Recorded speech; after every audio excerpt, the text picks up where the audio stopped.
quelqu'un m'a demandé, qu'est-ce que Jésus a le plus souligné pendant son visite de 3 heures avec vous? Sans aucun doute, ce que Jésus a le plus souligné est ce dont nous discuterons dans ce chapitre. Jésus m'a dit, mon plan sous la nouvelle alliance est que chaque croyant soit rempli du Saint-Esprit. Comme nous l'avons déjà souligné, chaque croyant ou disciple de Dieu dans l'Ancien Testament n'était pas rempli du Saint-Esprit. Seul le prophète, les prêtres, le roi et ceux qui étaient appelés à accomplir une œuvre spéciale pour Dieu avaient l'onction de l'Esprit. Et cette onction n'est venue que sur eux, il n'habitait pas en eux. Dans l'Ancien Testament, ceux que nous appellerions laïcs, n'avaient pas l'Esprit de Dieu en eux ou sur eux.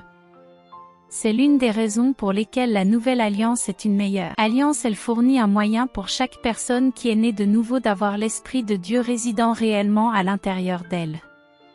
Dans nos propres vies individuelles, le Nouveau Testament met l'accent sur le fait d'être rempli de l'Esprit. Jésus m'a dirigé vers Éphésiens 5, 18,19 que je connaissais bien. Il a discuté avec moi en détail de tout ce que j'ai inclus dans ce chapitre. Dans l'Ancien Testament, le peuple de Dieu l'adorait strictement dans la chair. Seul le roi, le prêtre et le prophète avaient le Saint-Esprit sur eux. Les autres n'avaient pas le Saint-Esprit sur eux, ou en eux, alors leur manifestation d'adoration était une manifestation naturelle, faite dans la chair.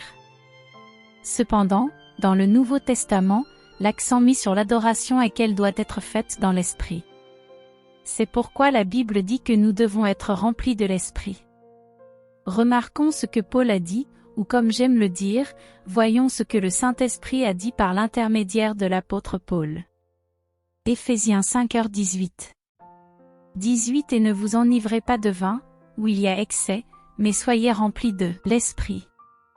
Ce verset peut être lu comme ceci, ne vous enivrez pas de vin, soyez ivres de l'Esprit.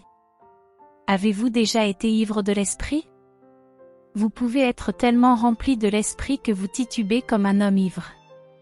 Soyez remplis de l'Esprit.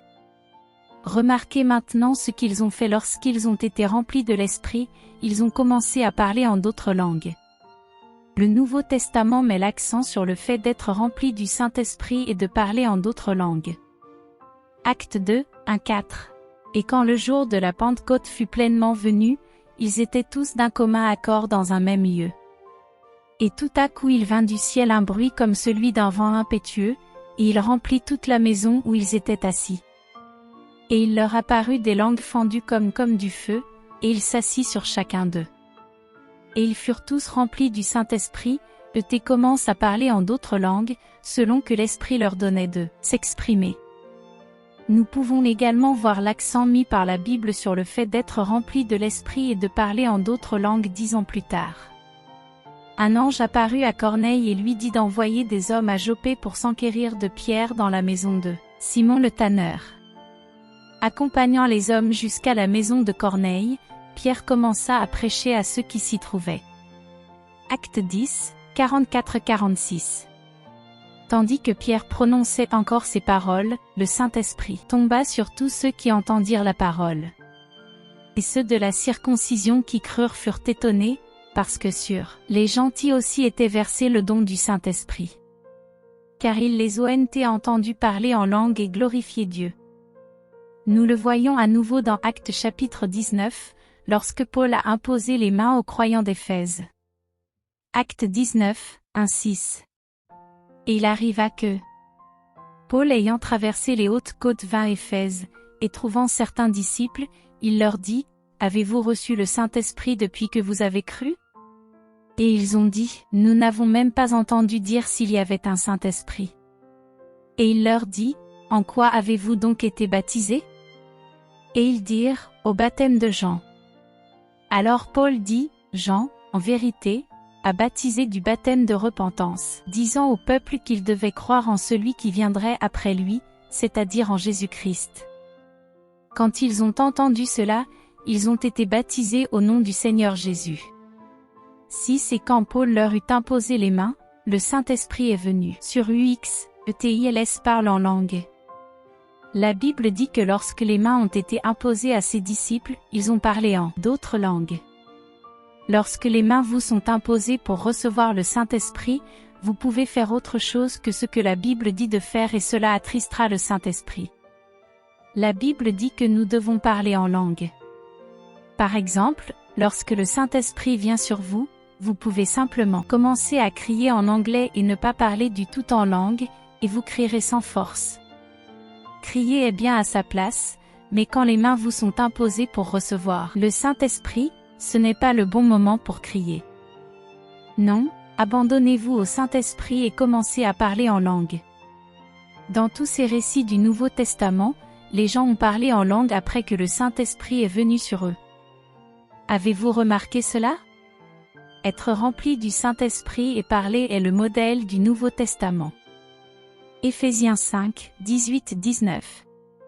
18 Et ne vous enivrez pas de vin, où il y a excès, mais soyez remplis de l'Esprit.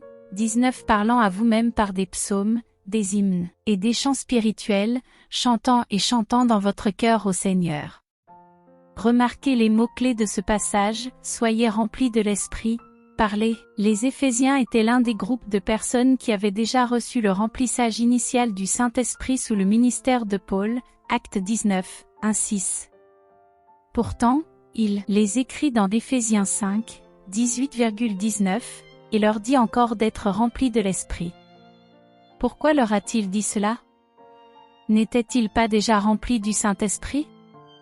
Avant de commenter cela, permettez-moi de dire ceci. J'ai toujours toutes les Bibles que j'ai eues, et dans chacune d'elles, vous pouvez facilement voir où elles sont le plus portées, dans les épîtres. Pourquoi? Ce sont les lettres qui m'ont été écrites. Chaque épître a été écrite pour vous et pour moi. Ils sont écrits aux croyants à l'Église. Ils sont écrits aux chrétiens. Les épîtres sont là où j'ai vécu toutes ces années. Je veux savoir ce que Dieu écrit à l'Église, et ce qu'il me dit. Je ne suis pas tellement préoccupé par ce qu'il a dit aux Juifs. Je suis surtout préoccupé par ce qu'il me dit. Dans les Épîtres, nous découvrons que le Nouveau Testament met l'accent sur le fait d'être rempli de l'Esprit. En écrivant aux chrétiens d'Éphèse qui avaient déjà été initialement remplis du Saint-Esprit dans Actes 19, Paul les a de nouveau exhortés dans Éphésiens 5 à être remplis de l'Esprit. À première lecture, cela peut sembler déroutant. Cependant, ce à quoi Paul faisait référence dans Éphésiens 5h18 allait au-delà du remplissage initial du Saint-Esprit et le parler en langue que les Éphésiens avaient reçu lorsqu'il leur imposa les mains dans Actes 19, 1-6. Les érudits grecs nous disent que la traduction littérale d'Éphésiens 5, 18, « Soyez remplis de l'Esprit », contient en fait un jeu de mots. Il se lit littéralement « être rempli de l'Esprit ». Paul encourageait ses Éphésiens à continuer à parler en langue afin de rester remplis du Saint-Esprit. En d'autres termes, ils avaient besoin d'être constamment remplis de l'Esprit, une expérience continuelle d'être remplis de l'Esprit et de s'exprimer en paroles surnaturelles afin de rester remplis de l'Esprit. Je veux que vous remarquiez que Paul écrivait à toute l'église d'Éphèse, il n'écrivait pas seulement aux prédicateurs. C'est le plan de Dieu pour chaque croyant, chaque chrétien vivant sous la nouvelle alliance d'être continuellement rempli du Saint-Esprit et d'adorer dans l'Esprit. La façon dont nous maintenons un remplissage continu et maintenons notre marche dans l'Esprit est en disant au Seigneur des déclarations divinement inspirées. C'est une forme de culte du Nouveau Testament. Ces paroles divinement inspirées peuvent avoir plusieurs moyens d'expression différents. Un moyen d'expression est de magnifier et d'adorer Dieu dans d'autres langues, comme nous avons déjà vu que les saints l'ont fait dans Actes 10, 46, car ils les entendirent parler en langue, et magnifier Dieu. Cependant, Paul a poursuivi en mentionnant plusieurs autres expressions dans Éphésiens 5, 19. Psaumes, hymnes et chants spirituels. Portez une attention particulière aux deux écritures suivantes. Remarquez comment les paroles du croyant inspirées par le Saint-Esprit montent dans l'adoration vers le Seigneur. Éphésiens 5, 18-19. Mais soyez remplis de l'Esprit, parlant à vous-même par des psaumes, des hymnes et des chants spirituels, chantant et melonnant dans votre cœur au Seigneur. Colossiens 3, 16 est une écriture complémentaire à Éphésiens 5, 18-19. Il met également l'accent sur l'adoration du Seigneur. Colossiens 3, 16. Que la parole du Christ habite en vous abondamment dans toute sagesse, enseignez-vous et exhortez-vous les uns les autres par des psaumes, des hymnes et des chants spirituels, chantant avec grâce dans vos cœurs au Seigneur. Paul s'adressait à chaque croyant lorsqu'il a dit que nous devons nous parler par des psaumes, des hymnes et des chants spirituels. Nous devons parler à nous-mêmes. C'est quelque chose que nous devons faire dans notre vie personnelle et privée en communion avec Dieu. Un psaume est un poème spirituel ou une ode. Cela peut rimer ou non, cependant, il y a un élément de poésie à ce sujet. Il peut être chanté, psalmodié ou simplement récité. L'Ancien Testament enregistre 150 psaumes. En fait, le livre des psaumes était le recueil de prières et de chants d'Israël. Beaucoup de psaumes ont été écrits par David, qui avait le Saint-Esprit sur lui, et ils nous disent ce qui lui arrivait, les tests et les épreuves qu'il traversait quand ce psaume lui fut donné. Bien que certains lui aient été donnés pour son propre bénéfice, ils nous bénissent parce qu'ils sont loin de l'esprit et parce que nous traversons peut-être une expérience similaire. Je parle assez fréquemment dans les psaumes. Un psaume peut être chanté ou psalmodié ou simplement récité. Une personne adonnée à la musique chanterait naturellement un psaume donné par l'Esprit. Le même psaume que je prononçais, quelqu'un qui s'adonne à la musique chanterait. Je ne suis pas un chanteur, je n'ai pas de voix pour chanter, alors je prononce simplement les psaumes que le Saint-Esprit me donne. Croyez-le ou non, j'ai pris des cours de chant. Finalement, le professeur de chant m'a dit, je n'ai jamais dit ça à personne pendant toutes mes années d'enseignement. Mais je crois que si j'étais toi, je ne prendrais plus de cours. Je n'ai jamais pu monter plus haut qu'une certaine note. Chanter n'est pas mon fort, je dois laisser ça aux autres. Je peux faire un bruit joyeux et c'est à peu près tout. Alors je parle en psaume. Plusieurs fois, Dieu vous donnera un psaume dans votre vie de prière privée juste pour votre propre bénéfice. D'autre part, un hymne est un chant de louange et d'adoration adressé et dirigé vers Dieu. Un chant spirituel est un chant qui apporte la révélation de la parole que le Saint-Esprit vous a donnée. Que la parole du Christ habite en vous richement. Colossiens 3, 16. Cela ne signifie pas nécessairement seulement la parole écrite. Il n'avait pas alors de Nouveau Testament écrit. La Bible parle de la parole que le Saint-Esprit vous apporte. Il peut s'agir d'une écriture, d'un mot d'encouragement ou d'un mot d'exhortation, etc. Beaucoup ont lu Éphésiens 5, 19 et Colossiens 3, 16 et ont essayé d'interpréter ces écritures à la lumière de notre culture occidentale. Ils ont pensé que cela signifiait chanter à partir d'un recueil de chansons ou d'un livre de cantiques. Cependant, cela ne pouvait pas signifier cela parce que lorsque Paul a écrit ces lettres, il n'avait pas de presse à imprimer. Et bien qu'il y ait beaucoup de bonnes chansons qui ont probablement été inspirées par le Saint-Esprit, la plupart des chansons de nos recueils de chansons sont embaumées d'incrédulité. Cependant, les psaumes, les hymnes et les chants spirituels sont donnés par le Saint-Esprit, ils sont tout juste sortis du fil du ciel. Et ils sont scripturaires, parce que tout ce que le Saint-Esprit donne est scripturaire. Jésus a appelé ce genre d'expression l'adoration du Nouveau Testament. Et le vrai culte doit être, en esprit et en vérité, Jean 4, 23. Une fois que nous sommes initialement remplis de l'Esprit et que nous parlons de manière surnaturelle, nous devons continuer à parler de manière surnaturelle. La parole de Dieu dans l'Éphésiens 5, 18-19 et Colossiens 3, 16 parle de la parole surnaturelle que le Saint-Esprit vous donne sous l'impulsion du moment par l'esprit de prophétie. L'une des manifestations du Saint-Esprit est la prophétie. Qu'est-ce que la prophétie? C'est un énoncé inspiré dans une langue connue. Le simple don de prophétie parle aux hommes pour l'édification, l'exhortation et la consolation, 1 Corinthiens 14, 3. Il ne faut pas le confondre avec la fonction de prophète qui donne souvent la révélation de l'avenir. 1 Corinthiens 14, 31 dit, « Car vous pouvez tous prophétiser. » En d'autres termes, tous les croyants devraient prophétiser. Chaque croyant devrait se parler à lui-même dans des psaumes, des hymnes et des chants spirituels dans sa vie de dévotion privée. Cela fait partie de l'opération du don de prophétie. Les gens pensent qu'ils ne prophétisent pas à moins qu'ils ne se lèvent à l'église et ne donnent une déclaration publique. Oh, non, ce n'est qu'une partie mineure de cette manifestation. Je parle tout le temps en psaume dans ma vie de prière personnelle. Plusieurs fois pendant 1 heure ou 2 dans la nuit, je me parle en psaume. Parfois, je me parle en psaume presque toute la nuit.